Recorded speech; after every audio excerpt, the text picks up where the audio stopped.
Ракометните суперлигаши продолжуваат со промовирање нови играчи за новата сезона од Суперлигата. Пролет за новата сезона се засили со голман Златко Даскаловски, откако искусниот голман стави подпис на соработка со ракометниот клуб Пролет од Скопје.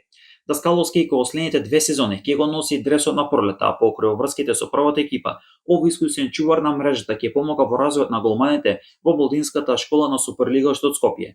Даскаловски е поранешен репрезентативец на Македонија, голман со богато искуство како на домашната, така и на меѓународната ракометна сцена. Тој доаѓа во Пролет од редовите на Голден Арт, претходно настапуваше и за Бутил и за Вардар, додека од меѓународно искуство има настапувано во Црнагора, Франција и Романија. Струга се засили со Никола Јетик, кој во градот покрај Охридското езеро доаѓа од редовите на Херцеговина Несивини.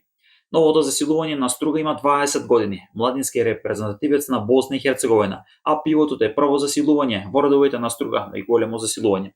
Во следниот период се очекуваат уште промовирање во тимот на Струга за новата сезона.